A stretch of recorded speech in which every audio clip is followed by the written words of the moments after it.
I never thought eavesdropping would completely destroy my life, and then somehow be the thing that saved it. But here we are. So I was living with my girlfriend, Jessie, in this crappy apartment on the sketchy side of town.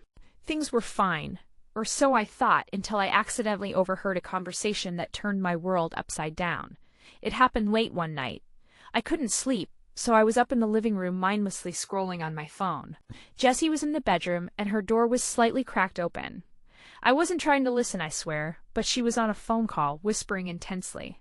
"Dude, I told you last night my boyfriend's suspicions are growing. I swear he's not as dumb as he seems," she was saying. Suddenly my stomach dropped. "She's snitching on me to the cops. I'm telling you. We can't risk it anymore. If he finds out, we're both screwed." A hush fell over her voice, but I caught every word. Jessie's friends guys I never met were involved in some heavy shit. Meth distribution, violent robberies, assaults. I'd always thought Jessie's little group hangouts were just dumb partying. Nope, she was part of a drug ring.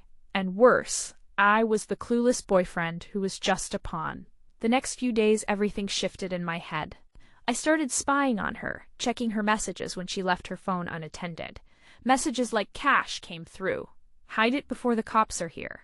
And pictures of bloody, broken vans. I was living with a criminal, and I had no clue. Then, shit got real. One night, a bunch of those guys came over while I was home alone.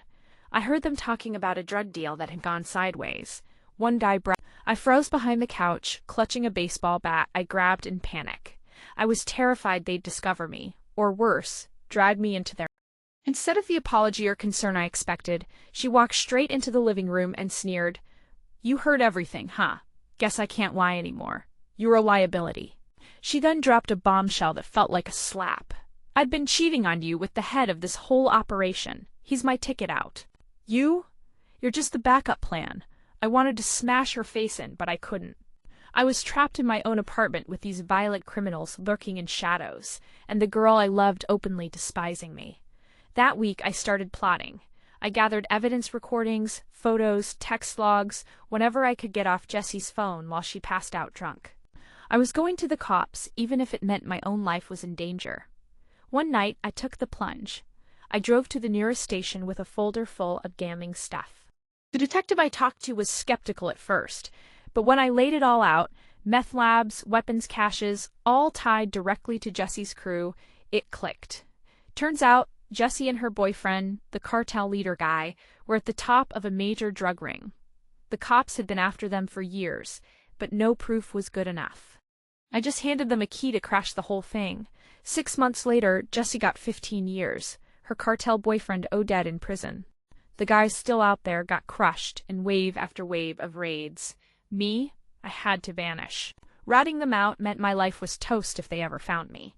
I moved across the country, took a new identity, new job, fresh start.